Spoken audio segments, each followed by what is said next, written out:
Эмне үчүн үйдөн береке качат? Себептерин уксаңыз таң каласыз.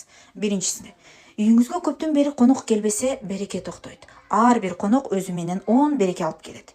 Экинчиси, садака берилбесе, береке токтойт. Ошондуктан кайрымдуулук кылгыла. Үчүнчүсү, ата-энеңизге ыраазы болбосоңуз береке качат. Обида на родителей, дагы бирдеке, ошолордун баардыгы жок, бул шайтандын тузагы. Төртүнчүсү, калп айтуу. Бул берекени жок кылат. Бешинчиси, үйгө киргенде салам берилбесе, береке качат. Алтынчысы, Куран окулбаса же угулбаса, ал үйдө нурдан жана берекеден кургалат. Жетинчиси, түшкө чейин уктап саат 12-де турсаңыз, береке каяктан келмегеле.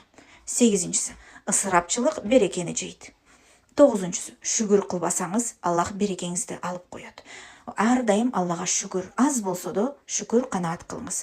Онунчусу, тазалык жок болсо, керексиз буюмдар үйдө жыйылып турса, береке качат. Бул тизменин арасынан кайсысы сизге жакын? Комментарийге жазыңыз. Ошондой эле бул видеону пайдалуу деп эсептесеңиз, жакындарыңыз менен бөлүшүп коюңуз. Балким бирөөнүн үйүнө береке кайтып келер.